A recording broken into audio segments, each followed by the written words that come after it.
তোরা যা নামাজ পড়, আমি নামাজ না পড়লে আমার ঈমান ঠিক আছে। বাড়ির থেকে স্ত্রী তৈরি করা গরম ভাত খেয়ে গেছে, আর ফ্যানের হাওয়া, কারো কারো মসজিদে এসি থাকলে তো শোনাই সোহাগা। তারপরে গিয়ে লাগিয়েছে ঘুম। যখন ও খুতবা শেষ করছে তখন দাঁড়িয়ে সালাত আদায় করতে যাচ্ছে। আর মানুষ যদি ঘুমায় তার অজু থাকে নাকি? তো অজু তো করো ভাই। পরিস্থিতি কি ভয়াবহ! তাহলে মানুষকে পরিবর্তন করতে গেলে তার ভাষা দিয়ে তাকে বুঝাতে হবে, তার ভাষা দিয়ে তাকে বুঝাতে হবে। আমাদের এই জাহালাতপূর্ণ সমাজকে ইসলামের সৌন্দর্যের কথা বুঝাতে হবে। সৌদি আরবের মুনাফিক পর্যন্ত তারা সালাত আদায় করে, কিন্তু আমাদের দেশের বলছে আরে বাপরে বাপ, তোরা যা নামাজ পড়, আমি নামাজ না পড়লে আমার ঈমান ঠিক আছে। আছে নাই? এসে মানুষ চিন্তা করেন ও কত বড় ইবলিস হতে পারে যারা এই ধরনের বাক্য দিয়ে আপনার সামনে বাক্যালাপ করতে পারে। সালাত ছাড়া একজন মানুষ মুসলমান থাকতে পারে না। তাহলে জাহালাত, সামাজিক জাহালাতের মধ্যে আমি যেটা আপনাকে তুলে ধরলাম, এক সেটা হচ্ছে এই যে মূর্খতা বর্ষণ হবে। আর কি হবে? মানুষের বিবেককে তুলে নেওয়া হবে, হিতাহিত জ্ঞান থাকবে না। আজ থেকে 70 বছর আগে 8 বছরের 10 বছরের কোনো মেয়ে ধর্ষণ হয়েছে, এটা বোধহয় কোনো পত্রিকায় এসেছিল কি জানি না। আর এখন 2 বছর 2.5 বছরের মেয়েও ধর্ষণ হয়। 70-80 বছরের বৃদ্ধ ধর্ষণ হতে দেখা যায়। বাবার সাথে মেয়েরও খারাপ সম্পর্ক, এমন ক্লিপও সামাজিক মাধ্যমে ছড়িয়ে পড়ে। মানুষ পশু, পশুর চেয়ে নিস। এখন পরিস্থিতি এইরকম, খুব ভয়াবহ। 2 নম্বর সামাজিক জাহালাত। 1 নম্বরটা বুঝলেন তো? মসজিদ কমিটি কারা হবে বলেন তো? টোটো চালিয়ে খায়, টাকা পয়সা নাই, ঠিক আছে, কিন্তু 5 ওয়াক্তের মুসল্লি হতে হবে। ও বন্ধনের জন্য ব্যাংক ভাড়া দিয়েছে, কোটিপতি লোক, ওকে মসজিদের দায়িত্ব দেওয়া যাবে না। ওকে যতদিন মসজিদের দায়িত্ব দিয়ে রাখবেন, যে লোক দৈনিক 5 ওয়াক্ত ঠিকঠাক করে সালাত আদায় করে না, যে লোকের মুখে দাড়ি নাই, যে লোক পূর্ণাঙ্গ ইমানদার নয়, তাকে যদি মসজিদে হেড করে রাখেন, একটা সমাজ কিয়ামত পর্যন্ত পরিবর্তন হবে না। আপনি খাতায় লিখে নিতে পারেন এ বাক্য। এটা হচ্ছে 1 নম্বর। 1 নম্বর বললাম। তাহলে প্রতিকার কি? You have to change the committee of your masjid. আপনার মসজিদের কমিটিকে চেঞ্জ করতে হবে। তাতে লড়াই করতে হলে করতে হবে, যুদ্ধ করতে হলে করতে হবে, করতেই হবে। কেমন যুদ্ধ? একটু দেখেন, একটা ছেলে কেরালা থেকে এসে গোসল টোসল করছে। তোমার মা বলছে, বাপ কোন মসজিদে যাবি? তো আমার নাম করেছে, এই মসজিদে যাব। তো বলছে ওই মসজিদে যাস না, ও তোর নাম কেটে বাদ দিয়েছে। তখন ও গাল শুরু করেছে, মা বোন তুলে গাল শুরু করেছে। করা পাবো ওর বাপের মসজিদ নাকি? তোর মা বলছে ওর বাপের মসজিদ কিনা জানি না, ওদের মসজিদের নিয়ম আছে, যারা 5 ওয়াক্ত সালাত আদায় করবে না তারা আমাদের সমাজে থাকবে না। আমার কাছে সংবাদ আসলো এই ঘটনা। আমি পরের জুমায় খুতবাতে উঠে এক অংশ বলে দিলাম। আমি বললাম, মসজিদ আল্লাহ তাআলার ঘর, এটা আমার বাপের সম্পত্তি নেই, সারা জীবন সবার জন্য খোলা আছে। তবে আমাদের সমাজে থাকতে গেলে you have to pray 5 times in a day. তোমাকে 5 ওয়াক্ত সালাত আদায় করতে হবে, এটা আমার নীতি এবং গতি। তোমার বউ বেপরদা আছে, আমি বলি তোমাকে দিন রাত, তুমি যদি পর্দা নাও করাও, আমার সমাজ থেকে কেটে বাদ দেবো না। দাঁড়িয়ে রাখা ফরজ, তোমাকে রাখতেই হবে। তুমি যদি না রাখো, তোমাকে আমি নসিহত করবো। তুমি বলবো না যে তুমি মসজিদে আসো না। তুমি যদি মুয়াজ্জিন যখন ডাকে হাই আলা সালাহ বলে তুমি যদি না আসো, I am sorry for that, আমি তোমাকে আমার কমিটিতে রাখবো না। এই দায়িত্ব আমাদের সর্দারদের, দায়িত্ব আমাদের গ্রাম্য নেতাদের, দায়িত্ব আমাদের এই যারা মসজিদের সাথে রিলেটেড পারসন, তাদেরকে বলছি, তারা সমাজকে পরিবর্তন করতে পারে। সমাজকে পরিবর্তন করতে হবে। যেমন আমি বলেছি না, আমাদের সমাজে 5 কিলোমিটার দূর থেকেও মানুষ সালাত আদায় করতে আসে। ফজরেও যতজন, মাগরিবও ততজন, জুমাতেও ততজন। যে কোনো একদিন চট করে চলে গিয়ে জলঙ্গির বুকে 2-3টে মসজিদ আমরা পরিচালনা করি। এবার গিয়ে দেখে আসবেন মসজিদে হাল হকিকত। তারপরে বলবেন যে শাহিন রহমান কি সত্য কথা বলে নাকি মিথ্যা কথা বলে। আর যেটা আমি আমার বাড়ির সাথে চালাই, আমি চলি, আমার বাড়ির সাথে একেবারে লাগানো, দেওয়ালের সাথে লাগানো আমার মসজিদ। এই মসজিদে এই নীতি আমি করেছি। কত মানুষ গালি দিল, but I don't care about that. এই বিষয়ে আমি কোনো কেয়ার করি না।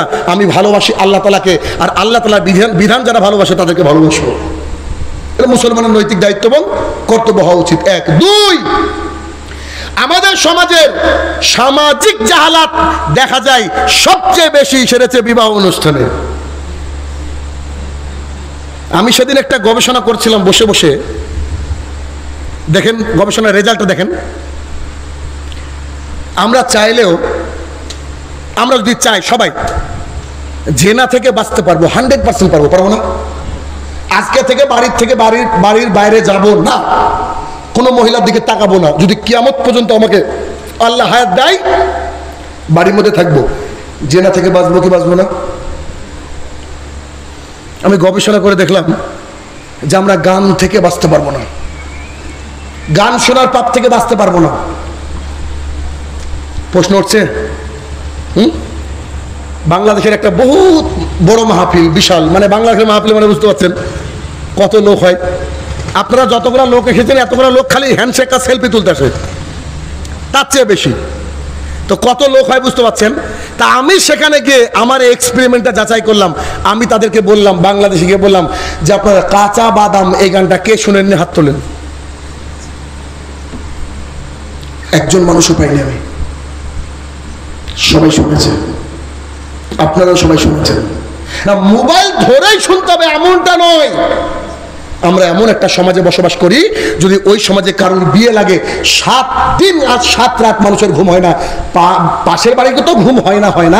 হজ করে রেখেছে, হাজিকে বলছে কি গো আপনার নাতি যে সারা রাত গান বাজালো, আমরা ঘুমাতে পারলাম না। ওরা বাচ্চা ছেলে একটু আনন্দ করে করুক না, বলেন।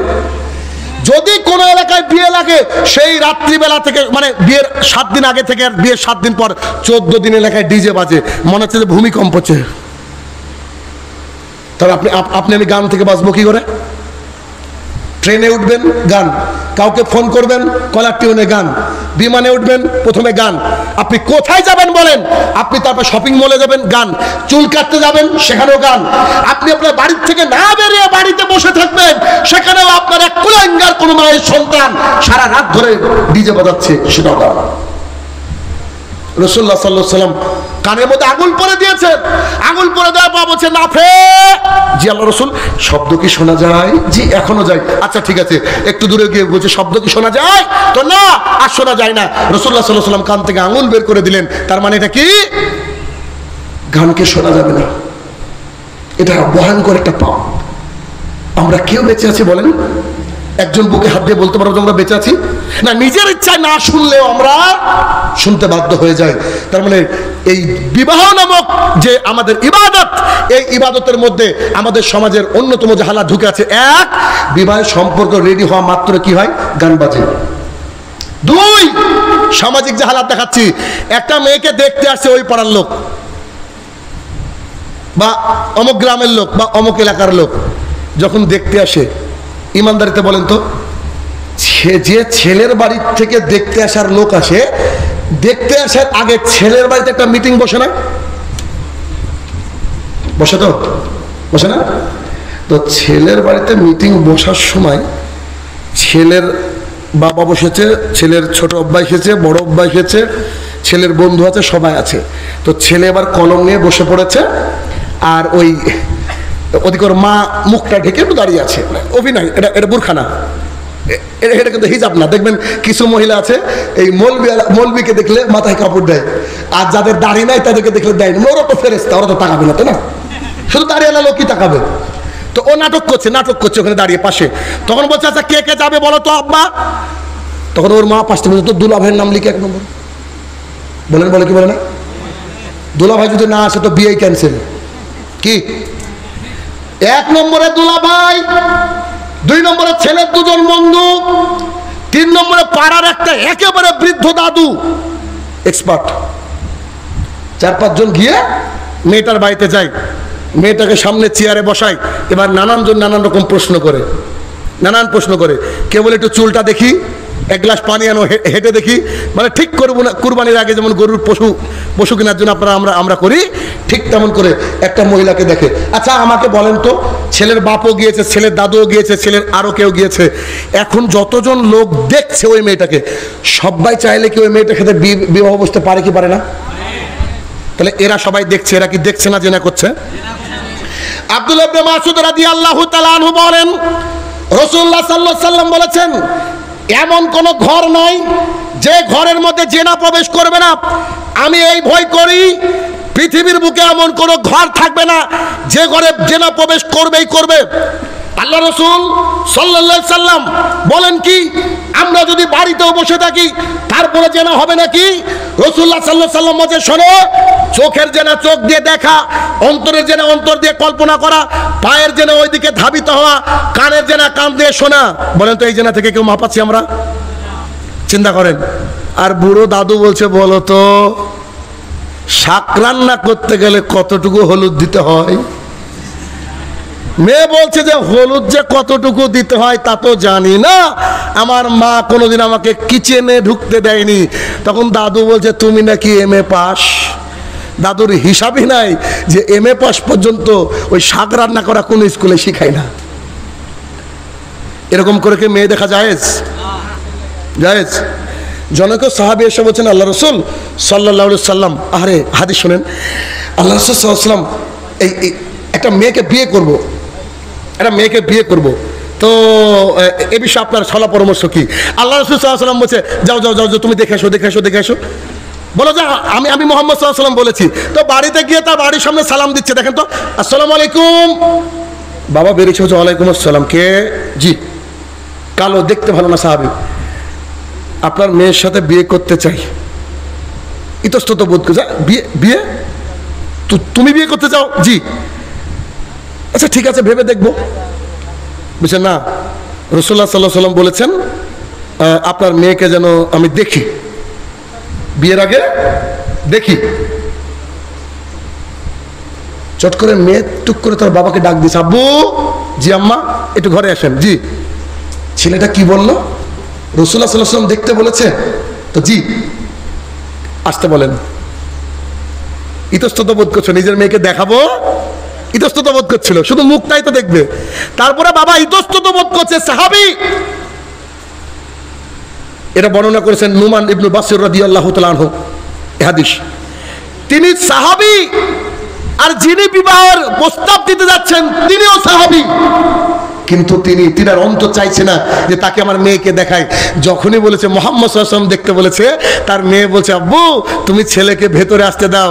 ছেলে যখন ভেতরে ঢুকছে তখন মেয়ে তাকে দেখে বলছে, শুনুন, যদি আল্লাহ রাসূল সাল্লাল্লাহু আলাইহি ওয়াসাল্লাম আপনাকে আমাকে দেখার অনুমতি দেয় তো আপনি দেখুন, আর যদি আপনি মিথ্যা কথা বলেন আল্লাহর দরবারে আমি বিচার দিয়ে রাখলাম। বাবা কাকে বলে, মেয়ে কাকে বলে দেখেন। আর আমাদের সমাজে কি, যদি বাই চান্স কোনো মেয়েকে হঠাৎ করে কোনো ছেলে দেখতে আসে তো প্রথমে বাবাকে তার বাড়ির মা ফোন করে, তুমি কোথায় আছো গো? তো এই মোড়ের উপরে আছি, বাজারে আছি। তো কি ব্যাপার?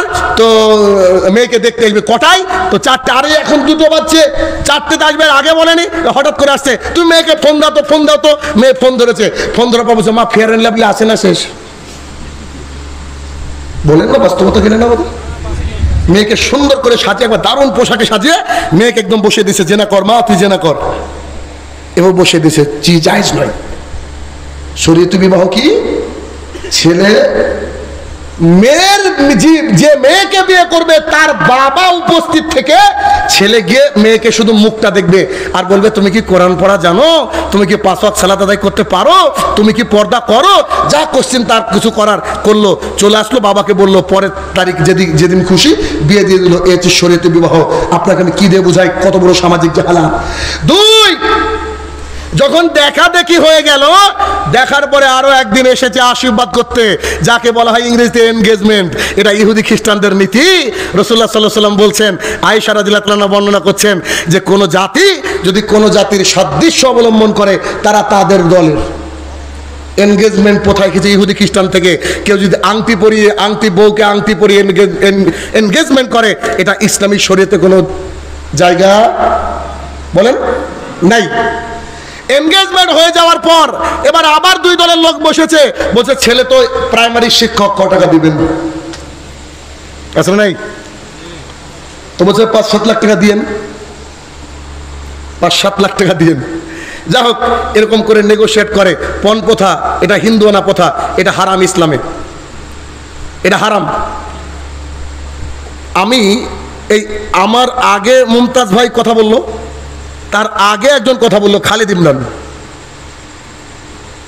ওনাকে আপনারা কেউ চিনেন না। আমাদের জলঙ্গির বুকে প্রথম আমরা দিনের দাওয়াতের কাজ করি। আমি আরব থেকে আসার পর দাওয়াতের কাজ শুরু হয়।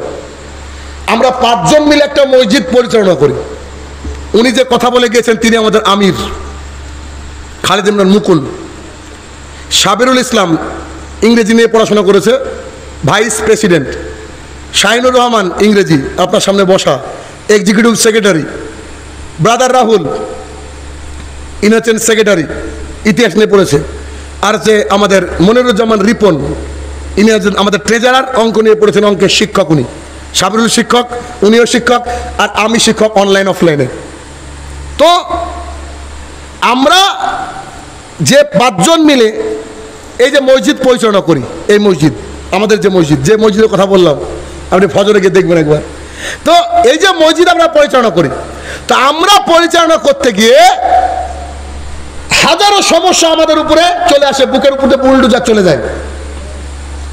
5 জন আমরা যেদিন থেকে শুরু করেছি ইসলামিক সোশ্যাল রিফর্মার্স অ্যাসোসিয়েশন, ওদিন থেকে এভাবে টিকে আছে।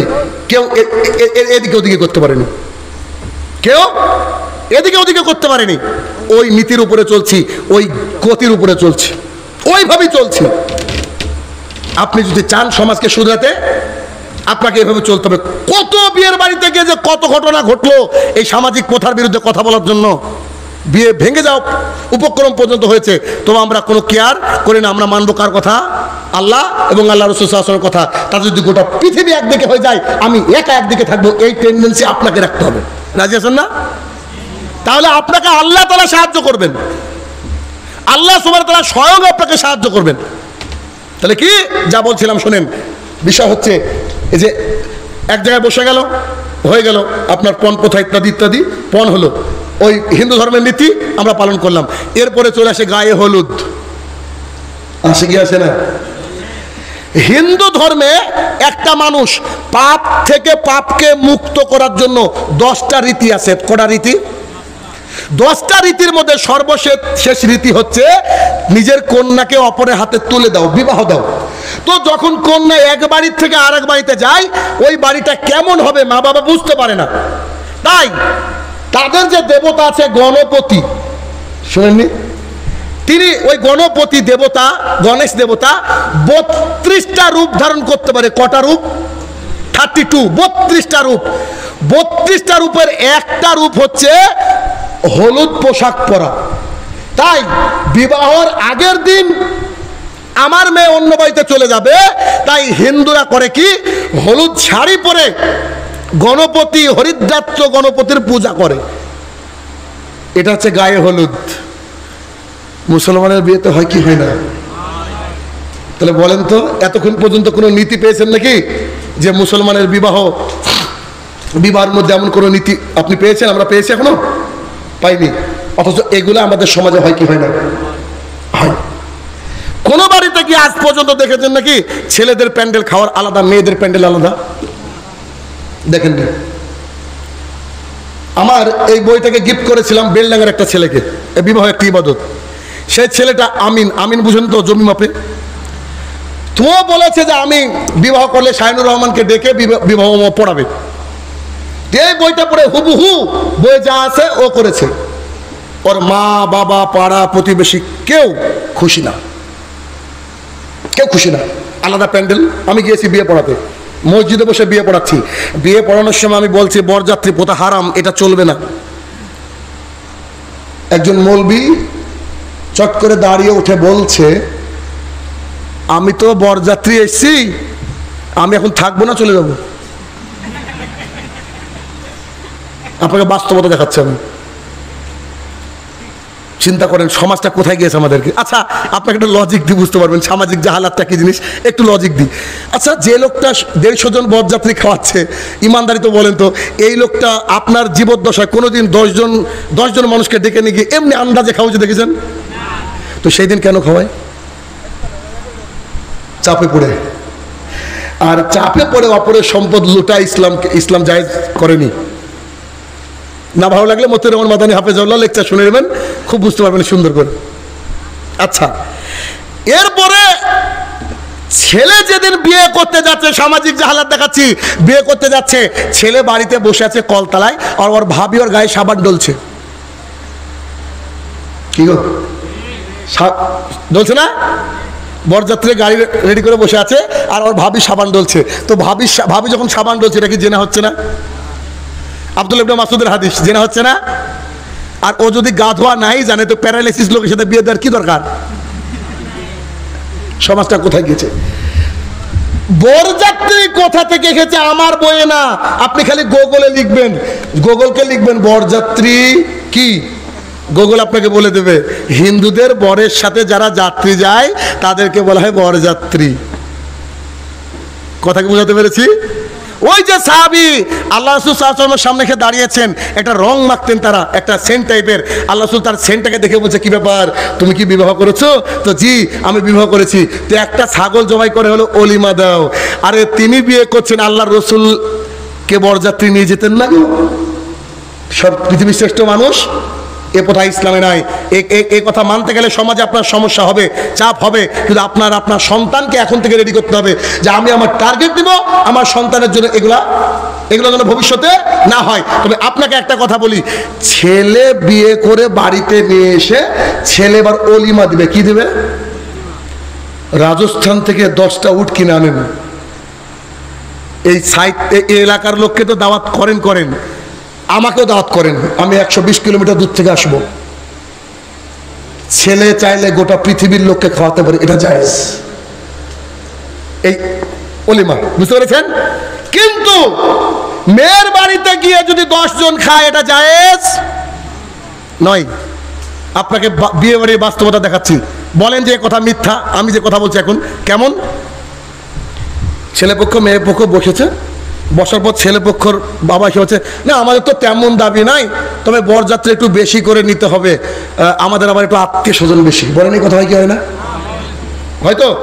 তারপরে আরো ঘটনা দেখেন, এটা বলার পরে করছে কি, বলছে কত আসবে ঠিক করে বলেন তো, বলছে 130। প্রত্যেক বিয়ে বাড়ির গোপন রহস্য। যখন লোকজন আসছে তখন যে বাবা ওনার মানে ওই মেয়েটার, সে মেয়েটাকে, ওই মেয়েটার বাবা একটা ছেলেকে, তারই বড় ছেলে হোক ছোট ছেলে হোক পাড়ার কাউ হোক, তাকে বলছে বাপ গাড়ি আসলো কি দেখতো। বলছে চাচা গাড়ি এসছে। বলছে তুই দাড়ি খালি গুনবি, বলেন ওর নাম স্যার গুনছে 1 2 3 4 5। চাচা এখনো একটা গাড়ি বাকি, 133, এখনো একটা গাড়ি বাকি চাচা, 133। বরযাত্রী আসার কথা ছিল। তখন ওর আরেক চাচা একটু মুখটা খারাপ বলছে যে ডালে পানি ঢাল, ডালে পানি দিয়ে শালাদেরকে বিশ্বাস নাই, টিফিন অর্ধেক কর, ডবল কর। ও যখন 33 পার করেছে ও 150 পার করবে। বলেন বিয়ে বাড়িতে ঝামেলা হয় কি হয় না? এই ঘটনা প্রায় বাড়িতে হয়। আমি এই জন্য নাম রেখেছি জুলুম যাত্রী। সব জুলুম করে খেতে যায়, জায়েজ নয়। বিবাহ বাড়িতে বিবাহ রেডি হয়ে গেছে, এখন মেয়েকে একটা সুন্দর স্টেজ করে লাল একটা গামছা দিয়ে সামনে কিছু ওই খাবার ক্ষীর দিয়ে মেয়েকে বসিয়ে দিয়েছে, আর তার বন্ধু বান্ধবী সবাই আসছে, মুখের মধ্যে ক্ষীর ঢুকে দিচ্ছে, আর যা যে পাচ্ছে উপহার রাখছে। বলেন উপহার রাখছে না? তার মানে এটাও একটা ধান্দাবাজি যে আমার 1 লাখ খরচ হলে 1.5 লাখ উঠবে ইনশাল্লাহ। এই জন্য গরিবকে দাওয়াত করে না, আর গরিবকে দাওয়াত করলে গরিব বেচারা বিপদ। আল্লাহ এখন একটা যদি লুঙ্গি কিনি তাও তো 300। বলেন যদি মানুষকে খাওয়াবেন তো মানুষকে বলে দেন যে কিছু নিয়ে আসতে হবে না, আপনি বলে দেন যে কিছু নিয়ে আসতে হবে না, আপনাকে ত্যাগ করতে হবে। এরকম বিয়ে বাড়ি ত্যাগ করাও আপনার জন্য অন্যতম দায়িত্ব। সোশ্যাল মিডিয়ায় যাই তো কথা বলাও খুব মুশকিল। গত কয়েকদিনের মধ্যে একটা নিমন্ত্রণ ছিল আমাদের মসজিদের 5 জনের, মানে আমি রাহুল টাহুল সবাই ছিলাম, আর আমার স্পেশাল নিমন্ত্রণ ছিল আরেক বাড়িতে। মানে আমার কাছে ধরেন TET, West Bengal police, Calcutta police, spoken English চারিদিক থেকে পড়ে, আল্লাহ রহমতে গোটা দেশ বিদেশ থেকেও পড়ে স্টুডেন্ট, অফলাইন অনলাইনে। তো আমার এক খুব কাছের ছাত্রী, তার বিয়ে, কার্ড দিয়ে গেছে, বলেন কার্ড বেচলি মনে 200 টাকা হবে, এমন সুন্দর কার্ড। তার বিয়ে একটা বিশাল বড় কমিউনিটি সেন্টারে, একই দিনে 2 দাওয়াত। এক নতুন একটা ছেলে নামাজ ধরেছে আলহামদুলিল্লাহ, তার বাড়ির দাওয়াত হচ্ছে অলিমা, আর তারও দাওয়াত কি বুঝতে পারছেন, মেয়ে বাড়িতে দাওয়াত মানে। বলেন তো শাহিনুর রহমান কোথায় গিয়েছিল? বলেন অলিমাতে গিয়েছিল। কিছু করার নেই, বহুবার বলেছে, মেসেজ করেছে, তার বাপ মাকে আমার বাড়িতে পাঠিয়েছে, স্যার আপনি কিন্তু খুব আমার সারা জীবনে ফেভারিট স্যার, আপনাকে আসতে হবে। আমি মনে মনে বলছি যাবো, যা আছে না, এরকম একটা কিছু থাকে না, এরকম তো কিছু করার নাই, আমাকে বাঁচতে হবে। তাহলে কি এই তো সেখানে গিয়ে কি হয়, মেয়ে তো বসে আছে মেয়ের মতন সেম শাড়িতে আরো 10 জন বসে আছে, বুঝাই মুশকিল যে কোনটা কোনে বলেন। আর ইয়াং ছেলেরা একেবারে সুন্দর করে টি শার্ট ইত্যাদি ইত্যাদি পরে গিয়ে আবার দাঁড়িয়ে আছে, একবারে এক একটা নায়ক সব দাঁড়িয়ে, সবগুলা জেনা চলছে ওই বাড়িতে। যত জেনা হচ্ছে উভয় পক্ষেরই পাপ অ্যাকাউন্টে যাচ্ছে, ঠিক যেমন করে কাবিল হত্যা করেছিল হাবিলকে, পৃথিবীর প্রথম হত্যা। আজকে যদি একটা মানুষকে হত্যা করে, এক ভাগ কার ঘাড়ে যায়? কাবিলের ঘাড়ে। তো যে বিদাত চালু করেছে তার ভাগেও ইয়া নবী সালাম আলাইকা বললে ওর হাতুড়ি পড়ে কবরে, ঠিক তেমনই এই যে প্রথা যারা চালু করেছে তার ভাগে খারাপ আছে। তারপরে এগুলো তো আছে ক্যামেরাম্যান, তারপরে আবার ক্যামেরাম্যান গিয়ে ছবি টবি তুলছে, বিভিন্ন পোজে ছবি টবি তোলার পরে সোশ্যাল মিডিয়ায় ছেড়ে দিচ্ছে। আল্লাহ রে, গোটা পৃথিবীর মানুষ দেখছে, গোটা পৃথিবীর মানুষ জেনাতে লিপ্ত হয়ে যাচ্ছে। অতএব বিয়ে বাড়ির যে ব্যাপারগুলো বললাম, এগুলো একটাও চলবে না, একটাও ইসলামিক নীতি নয়। শানুজামা সাহেব, শরীয়তি বিবাহ নীতি কি এত শর্ট? দেখেন দেখেন, আব্বা জি বলে বেটা বিয়ে করব, মেয়ে কি কোথাও দেখেছো? ওই পাড়ে একটা পছন্দ ছিল, তো ঠিক আছে যাও দেখে আসো। বাপ বাড়িতে খবর চলে গেল, ছেলে দেখলো, মেয়ের বাবা উপস্থিত। আচ্ছা তুমি তোমার আব্বাকে পাঠিও। আপনার আব্বা গেল, ছেলের আব্বা গেল, বলছে দিনক্ষণ জি এই তারিখ, আচ্ছা ওকে, দিনক্ষণ ঠিক হয়ে গেল। এবার ছেলের সাথে মৌলবি আসবে, আর 2-1 লোক আসলে আসলো, না আসলে না আসলো। একটা গাড়ি নিয়ে ছেলে চলে গেল, ছেলে বসলো, মৌলবি সাহেব বসেছে, রেজিস্ট্রেশন যিনি করেন রেজিস্ট্রি করে তিনি বসলেন। বসার পরে এবার মৌলবি সাহেব বলবে বাপ টাকা দাও। মোহরানা কত? 10,000। এই যে 10,000 টাকা। যদি মেয়ের বাবা বিয়ে পড়তে না পারে, বেশিরভাগ পারে না, মেয়ের বাবাকে মৌলবি সাহেব বলবে, মেয়ের বাবাকে জি আমি আপনার মেয়ের প্রথম বিয়ে, জি এনেন টাকা। মেয়েকে টাকাটা দেন আর বলেন যে তোমার সাথে অমুক গ্রামের অমুক ছেলের বিয়ে দিলাম, তুমি কি রাজি? আপনার মেয়ে যদি এরকম করে রাজি, হ্যাঁ রাজি, চুপ থাকে রাজি, যদি কান্না করে তো থেমে যান, কান্না করলে রাজি নয়, থেমে যান। আচ্ছা তো ছেলে ওই মানে মেয়ের বাবাকে টাকা দেওয়া হলো, মেয়ের বাবাকে ছেলেকে মেয়েকে দিবে টাকা। আমি এক জায়গায় বিয়ে পড়াচ্ছি, তো মেয়ের বাবাকে দেখে মোহরানা দিয়ে দিয়েছি। মেয়ের বাবা যাচ্ছে, তখন ওই মজলিসের 2-4 লোক আছে, 2-4 লোক আছে, বলছে কি ব্যাপার, সাক্ষী গেল না? বলছে বাপ কি বাটপার, মানে সাক্ষী শুনবে, জি কবুল। আরে বাবা, যার মেয়ের বাবা যাচ্ছে সেখানে সাক্ষী লাগে? আমরা চুপ থাকবেন। তো তারপরে করলেন কি, মেয়ের বাবা মেয়েকে বলছে আম্মু জান, ও আমার কলিজার টুকরা, তোমাকে অমুক গ্রামের অমুক মানুষের সাথে বিয়ে দিচ্ছি। মেয়ে চুপ আছে, জি রাজি। মেয়ের বাবা এসে বলছে পড়ান, বিয়ে পড়ান। তখন এবার মৌলবি সাহেব বলছে অমুক গ্রামের অমুকের কন্যার সাথে তোমার এরকম বিবাহ, এত টাকা দেন মোহরে বিবাহ বন্ধনে আবদ্ধ হচ্ছ, তুমি কি কবুল? ছেলে বলবে কাবিল তু অথবা কবুল। এ কথা বললো 3বার বললে হয়, 1বার বললে হয়, 3বার বললে হয়, 1বার বললে হয়। এখন যখন এই হয়ে গেল, এখন মেয়ের বাবা বলছে 3 জন লোক এসেছেন, একটু খেয়ে যান, আপনারা খেয়ে যান। আচ্ছা খান, অসুবিধা নাই। খাওয়া দাওয়া করে মেয়েকে বুরখা দেন, কি দেন? বুরখা দেন।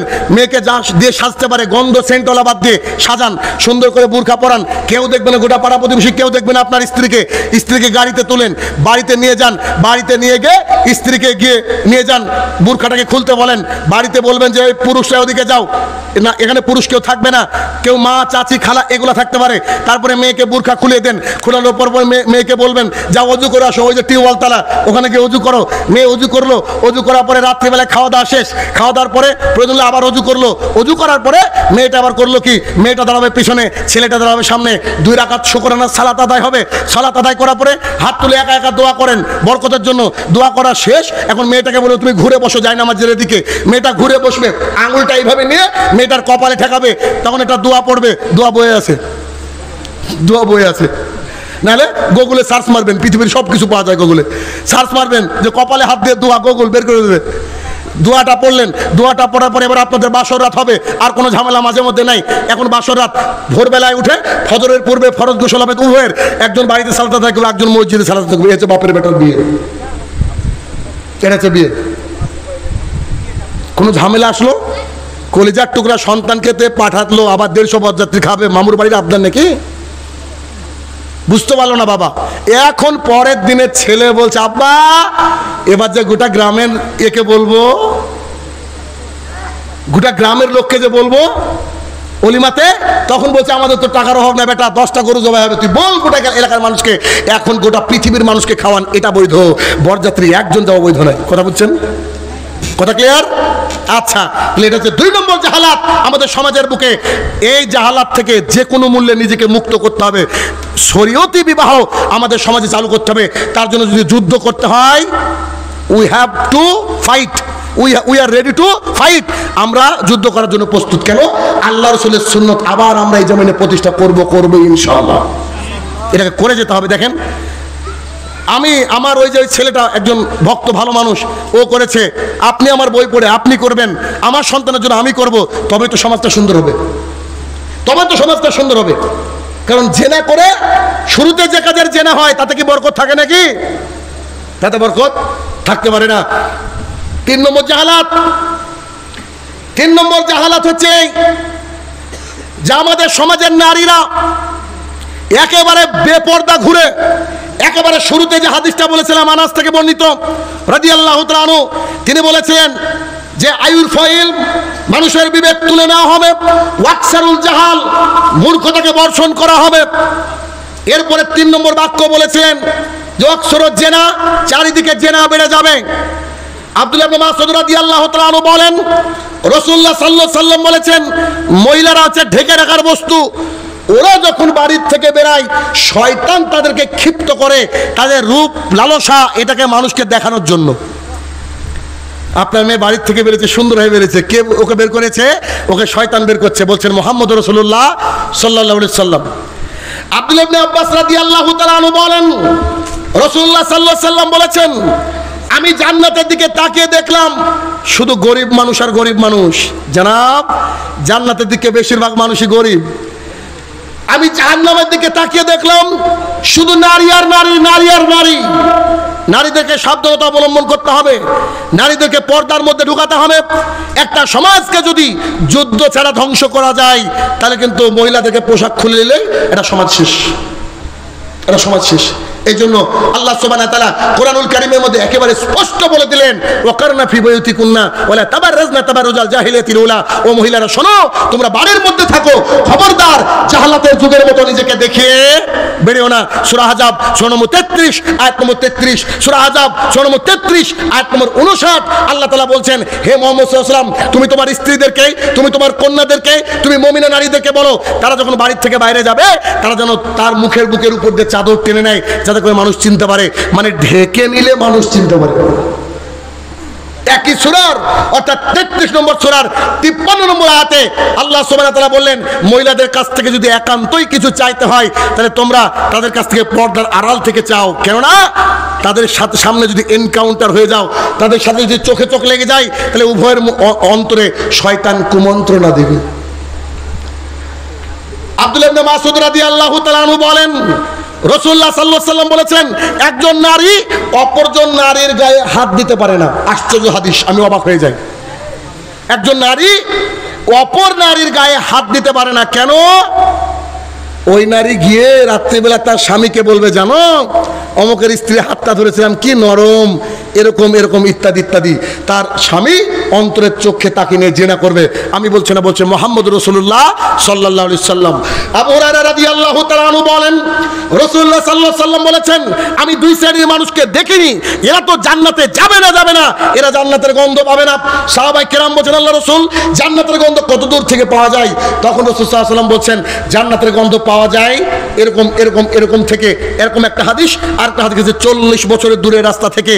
আল্লাহ রাসূল সাল্লাল্লাহু আলাইহি সাল্লাম বললেন, তারা হচ্ছে এক এমন পুরুষ যাদের হাতে থাকবে গরুর লেজের মতো বাঁকানো লাঠি, তা দিয়ে মানুষকে মারবে, তারা জান্নাতে যাবে না। 2 নেসাউন, মহিলারা কাসিয়াতুন, পরে থাকবে আরিয়াতুন, উলঙ্গ পোশাক, মাইলাতুন, তারা এমন ভাবে রাস্তা দিয়ে হাঁটবে, এমন অঙ্গভঙ্গি করে হাঁটবে, এমন সাজসজ্জা করে হাঁটবে যে পুরুষ যেন তার দিকে আকৃষ্ট হয়, সেও যেন পুরুষের দিকে আকৃষ্ট হয়। They will not enter to the paradise, তারা জান্নাতে যাবে না। 1450 বছর আগের ঘোষণা। আপনার মেয়ে জিন্সের প্যান্ট পরে কি করে বলেন তো? অথচ আপনি মুসলমান। আপনার 14 গোষ্ঠী মুসলমান, আপনি খালি মুসলমান নাকি? আপনার 14 গোষ্ঠী মুসলমান। আপনার মেয়ে আপনি জানেন না? রাসূলুল্লাহ সাল্লাল্লাহু আলাইহি ওয়াসাল্লামের হাদিস, এটাও আবু হুরায়রা রাদিয়াল্লাহু আনহু বর্ণনা করেছেন। আল্লাহ রাসূল সাল্লাল্লাহু আলাইহি ওয়াসাল্লাম বলছেন, আমি মারা যাওয়ার পর যে ফিতনা তোমাদের উপরে ছেড়ে যাচ্ছি, সবচেয়ে ভয়ঙ্কর ফিতনা হচ্ছে নারী। দুনিয়া মানে টাকা আর নারী। এ কথা বলার পরে রাসূল সাল্লাল্লাহু আলাইহি ওয়াসাল্লাম বললেন, বনি ইসরাইলদের মধ্যে প্রথম ভয়াবহ ফিতনা চালু হয়েছিল নারী দিয়ে। সব নারীতে আটকে গেছে। দেখেন বেশিরভাগ মানুষ নারীতে আটকে যায়। দেখেন না আপনি, একটু সোশ্যাল মিডিয়ায় চোখ রাখলে, আপনি পেপার পত্রিকায় চোখ রাখলে দেখেন সব আটকে গেছে নারী। আরে এরকম লোকের ভুঁড়ি মোটা গো, ও তো চলতে পারে না আমাদের শিক্ষামন্ত্রী, তারও আবার 3-4টি গার্লফ্রেন্ড। বলেন আটকায় কিনা? সবই তো আটকে আছে নারীতে। অত খুব ভয়াবহ পরিস্থিতি। কিচ্ছু না, আপনি আপনার পরিবারকে অন্তত বাঁচাতে হবে। কু আনফুসাকুম ওয়া আহলিকুম নারা। তুমি তোমাকে বাঁচাও, নিজেকে বাঁচাও, আর কাকে বাঁচাও? তোমার পরিবারকে বাঁচাও। কোন আগুন থেকে? যে জাহান্নামের আগুন জ্বলবে মানুষ দিয়ে, যে জাহান্নামের আগুন জ্বলবে পাথর দিয়ে। আপনারা কি কল্পনা করতে পারছেন পাথর দিয়ে আগুন জ্বলে? বলেন পৃথিবীর কোন সাক্ষী কেউ আছে যে পাথর দিয়ে আগুন জ্বলেছে? বলেন সাক্ষী নাই। অথচ আল্লাহ তাআলা কোরআনুল কারীমের মধ্যে বললেন, তার মানে বোঝা যাচ্ছে ভয়াবহ পরিস্থিতি। 4 নম্বর সামাজিক জাহালাত হচ্ছে দোকানে দোকানে জর্দা, খৈনি, গুল, পান, এই বিড়ি, এগুলা বিক্রি। এগুলো আছে না নাই? আছে আছে। তো দোকানে কি এইগুলা বাদ দিয়ে কি খরিদ্দার যায় না? হ্যাঁ, রাসূলুল্লাহ সাল্লাল্লাহু আলাইহি ওয়াসাল্লাম বলছে বিড়ি, পান, জর্দা এর সাথে রিলেটেড 10 শ্রেণীর মানুষ পাপী। মানে যে গাছ লাগায়, যে গাছ বহন করে, যে তৈরি করে, ইত্যাদি ইত্যাদি। আমি রাজশাহী থেকে কুষ্টিয়ার দিকে যাচ্ছি প্রোগ্রামের জন্য, কুষ্টিয়াকে পার করে। কুষ্টিয়া ওইদিকে জাকারিয়া স্যারদের বাড়ি, আবু বকর জাকারিয়া। তো যেতে যেতে ওয়াল্লাহি আমি কিন্তু কোনোদিন দেখিনি, আমি যেতে যেতে হঠাৎ করে তাকিয়ে দেখছি শুধু সবুজ আর সবুজ, সবুজ আর সবুজ, চোখ জোড়ানো মাঠ। তা আমি তাকিয়ে ভাবছি গাছটা আমার পরিচিত না। আমরা তো অনেক গাছই চিনি আলহামদুলিল্লাহ। তা আমি আমার ড্রাইভারকে বলছি, ভাই এই গাছগুলো কিসের? একটাও চিনতে পারছি না। তো আরেকজন আমার সাথে আছে ইউটিউবার, ওরা দুজন হাসছে, যে ইন্ডিয়ার শেখ এসে আমাদের এখানে মস্করা করছে, আমরা বুঝি না যে আপনি আর কি করছেন। আমি আল্লাহর কসম করে বলছি এই গাছ আমি কোনোদিন দেখিনি। এগুলো কি? তো যে সিরিয়াস দেখেন না? আমি না। তো বলছি এগুলো হচ্ছে সব তামাক পাতা। কি আল্লাহ, এত ঝকঝক ঝকঝক করছে। কিন্তু শত শত বিঘা পার করে চলে গেলাম আমি, একটা ছাগল, একটা গরু, একটা কুকুর, তার পাশে দেখলাম না। গাছের পাশে একটা সিম গাছ লাগালে আমাদেরকে ওই বাজার থেকে বেড় কিনে আনতে হয়, কিন্তু ওখানে কোনো বেড়াও নাই, একেবারে উন্মুক্ত, কিচ্ছু নাই। একটা ছাগলও নাই, গরুও নাই। মানে তামাক ছাগলও খায় না, গরুও খায় না, শুয়োরও খায় না। খায় কে? হুজুরে। হুজুরও খাইতো না, আমাদের হুজুরও তো খায় নাকি? আল্লাহু আকবার। তাহলে কি করতে হবে? এর থেকে দূরে থাকতে পারছে। কেন দূরে থাকবেন? প্রশ্ন হলো, আপনি যদি চান আমি 100 হাদিস বলবো, 100 হাদিস, তো এখন আপনাকে কথা, আপনি কেন দূরে থাকবেন? এটা তো আচ্ছা আমাকে বলেন তো, আপনি কেরালায় যাবেন কাজ করতে, আপনি কাজ করলে আপনার সন্তানরা খেতে পারবে। আপনি একটা ভুল ট্রেনে উঠেছেন, আপনাকে নামিয়ে দিয়ে দিয়েছে আলিপুরদুয়ারে, আলিপুরদুয়ার না, আপনাকে নামিয়েছে বাংলাদেশ না, আপনাকে আমেরিকায় নামিয়েছে। কেরালা এখান থেকে 5000 কিলোমিটার, 2000 কিলোমিটার, এমনি কথা কথা। আর আমেরিকা এখান থেকে 10,000 কিলোমিটার। তাহলে আপনার তো 8000 কিলোমিটার বেশি চললেন, তাই না? 8000 কিলোমিটার বেশি চলে লাভ কি হলো বলেন? Good loss. কেন? কারণ 8000 কিলোমিটার যেতে তো 4-5 দিন লাগবে, নাকি 10 দিন লাগবে, 15 দিন লাগবে। তাহলে এই 10-15 দিনের মধ্যে 3 দিনে কেরালায় পৌঁছাতেন, আর 7 দিন কাজ করে বাড়ির ছেলেকে খাবার দিতেন, তাই তো? এখন আমরা এই যে সালাত আদায় করি, সিয়াম পালন করি, কুরবানি করি, সব করে গেলাম, করে যাওয়ার পর আল্লাহর কাছে গিয়ে দেখছি আমাদের অ্যাকাউন্ট 0। কষ্ট হবে না? কিন্তু আমেরিকা থেকে আরো 15 দিন খরচ করে ঘুরে আসা যাবে, আল্লাহর কাছ থেকে ঘুরে আসা যাবে কি? মুসলিম শরীফের হাদিস, রাসূলুল্লাহ সাল্লাল্লাহু আলাইহি ওয়াসাল্লাম বলেন ইন্নাল্লাহা তাইয়্যিবুন, নিশ্চয়ই আল্লাহ পবিত্র, লা ইয়াকবালু ইল্লা তাইয়্যিবা, আল্লাহ পবিত্র জিনিস ছাড়া গ্রহণ করেন না। কই মসজিদে তো আপনি বিড়ি খান না, মসজিদের মধ্যে তো সিগারেট খান না, অত মসজিদের মধ্যে তো আমরা ভাত খেয়ে আসলাম, ভাত তো পবিত্র, ওটা তো খাওয়া যায়, তাহলে পান বিড়ি জর্দা এটা খান না কেন বলেন?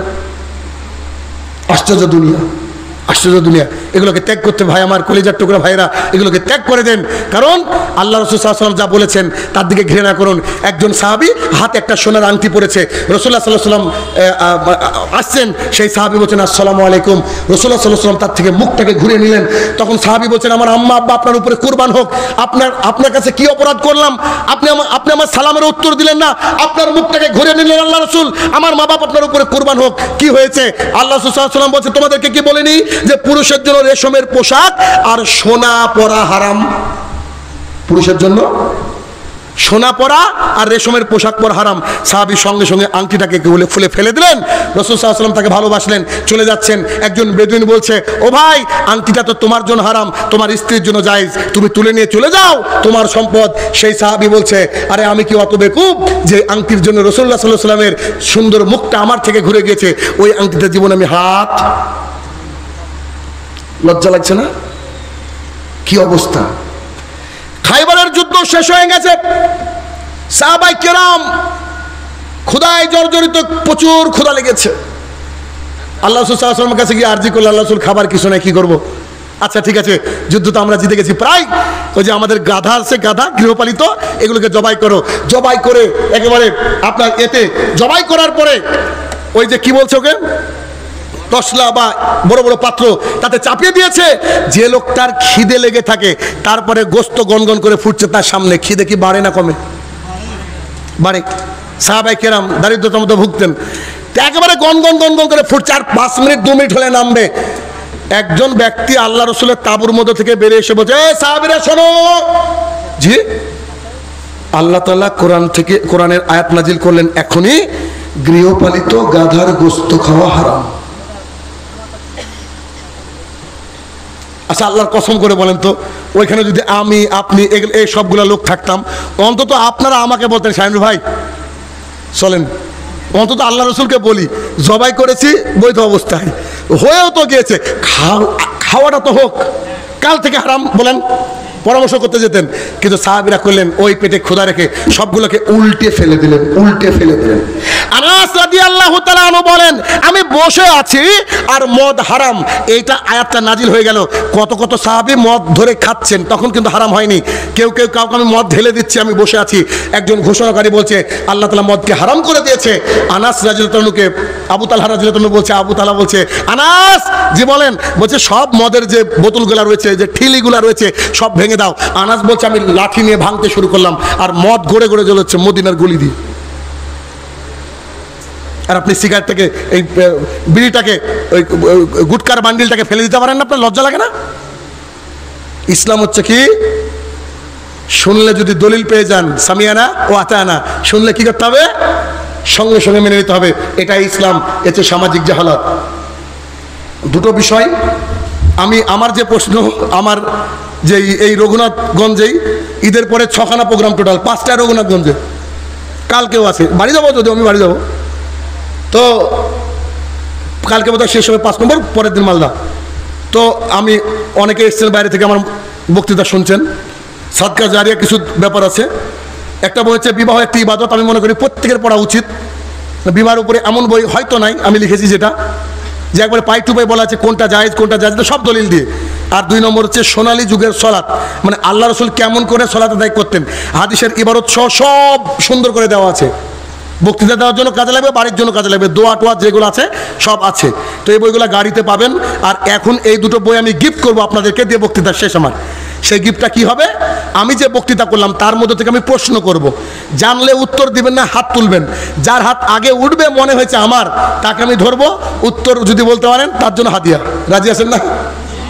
আচ্ছা সহজ ধরবো, কারণ এগুলো তো আমি দিবই, যদি নাও পারেন তাও দেবো। নাচটা জিজ্ঞেস করবো আমার নাম কি, বুঝলেননি? আচ্ছা বিষয় হচ্ছে আজকে যার হাত আগে উঠবে, কিন্তু উত্তর দেওয়া যাবে না, আজকে আমি বক্তৃতা দেওয়া শুরু করে দুটো বিষয়কে ফার্স্টে উল্লেখ করেছিলাম। একটা হচ্ছে বুখারীর হাদিস বলেছিলাম, ঠিক আছে, আর একটা হালিমাতুস সাদিয়ার ঘটনা বলেছিলাম, রাসূল সাল্লাল্লাহু আলাইহি ওয়াসাল্লামকে দুধ পানের ব্যাপারটা। তো বুখারীর যে হাদিস আমি বলেছিলাম, ওই হাদিসের যিনি বর্ণনাকারী ছিলেন, যিনি আল্লাহ রাসূলের কাছে গিয়েছিলেন, তিনি কোন সাহাবী ছিলেন? ওই সাদা সাদা, হ্যাঁ হ্যাঁ দাঁড়ান, জোরে বলেন। আব্দুল্লাহ ইবনে মাসউদ রাদিয়াল্লাহু, বসেন আপনি। তার পাশে কালো না কে হাত তুলেছিল ভাই? তার পাশে কে হাত তুলেছিল? বক্তৃতা শুনলে হিসাব করে, আমি একজন শিক্ষক মানুষ, বুঝছেন না, প্রশ্ন তো করবোই আমি। বলেন আব্দুল্লাহ, আচ্ছা বসেন। আর কেউ এদিকে কেউ আছেন উত্তর দেওয়ার? খুব অন্যতম একজন সাহাবী, অন্যতম, ওটার জন্য বিখ্যাত, যাকে এটা পারলেন না।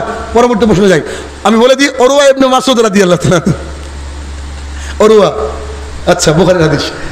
আচ্ছা, তারপরে আমি এই দুটো বলার পরে অন্যতম একটা হাদিস শুরু করেছিলাম সামাজিক জাহালাত নিয়ে, এটা পারবেন, সামাজিক জাহালাত নিয়ে। আর এই সামাজিক জাহালাত নিয়ে বলতে গিয়ে বলেছিলাম আয়ুরফা ইলম, মানুষের বিবেক উঠে যাবে, ওয়াকসারুল জাহাল, মূর্খতা বর্ষণ হবে, ওয়াকসারুন নেসা, নারী মানে ওই কিল্লা রিজাল, মানে পুরুষ কমে যাবে, নারী বেড়ে যাবে, এরকম হাদিস বলেছিলাম। এই হাদিসের বর্ণনাকারী কে ছিল বলেন? আসেন, ঠিক বলেছে, আনাস রাদিয়াল্লাহু তাআলা আনহু বলেছিলাম না? আনাস ইবনে মালিক রাদিয়াল্লাহু তাআলা আনহু সামিআতু রাসূলুল্লাহ সাল্লাল্লাহু আলাইহি ওয়াসাল্লাম কল, বিয়ে করেছেন? বিয়ে গেছে? তাহলে বিবাহ দিলাম না, সোনালী যুগের সালাত, ঠিক আছে, আল্লাহ কবুল করুন, ঠিক আছে। এরপর আমি বিবাহ একটি ইবাদত, এটা দিয়ে দিচ্ছি। দ্বিতীয় প্রশ্ন হচ্ছে একেবারে সোজা, একেবারে সোজা, সেটা হচ্ছে আমাদের শরীয়তি যে বিবাহ, এই বিবাহের সময় মেয়ের কাছে মেয়ের বাড়ির যে উপস্থিত থাকবেন ছেলেকে দেখানোর সময়, তাকে একটা আরবিতে নাম ধরে ডাকা হয়। ওটা এতটা মানে পপুলার হয়ে গেছে আমাদেরকে, বাংলা তাই মনে হয়। সেই শব্দটা কি, কে বলতে পারবে? হ্যাঁ, কি? না না না, এরপর এদিকে কেউ বুঝতে পারেন আমার কথা, বলেন আপনি। আরে উকিল, উকিল খালি বলে, উকিল চলবে না, উনি মনে করে দিলেন উকিল বাপ চলবে না। যিনি বাবা, সেই বাবাকে আরবিতে কি বলা হয়? মানে বাবার সাথে সম্পর্ক, একটা সম্পর্ক, এটাকে কি বলা হয়? সহজ ছিল, পারলেন না, মাহারাম। মাহারাম বলেন না, বুঝেন না মাহারাম? আচ্ছা গেল, এটা পারবেন শিওর। হিন্দু ধর্মের রীতি অনুযায়ী আমাদের ধর্মে একটা প্রথা চালু আছে, যেটাকে আমরা গায়ে হলুদ বলি। এই গায়ে হলুদ প্রথাটা এসেছে একটা দেবতার পুজো থেকে। সেই দেবতার নাম কি? কাকে দেবো ভাই? সবাই বলে দিয়েছে গণেশ। আচ্ছা, এটা ক্যান্সেল, গুড, এটা ক্যান্সেল। আচ্ছা, পরের প্রশ্ন, পরের প্রশ্ন। রাসূলুল্লাহ সাল্লাল্লাহু আলাইহি সাল্লামের দুধ মাতার নাম ছিল হালিমা, তাই না? তিনি গিয়েছিলেন। তো রাসূলুল্লাহ সাল্লাল্লাহু আলাইহি সাল্লামের জন্মের পর তিনি যার কোলে লালিত পালিত হয়েছিলেন, সেই এক দাদা আর এক চাচা, এক দাদার এক চাচা, এই দুজনের নাম কি?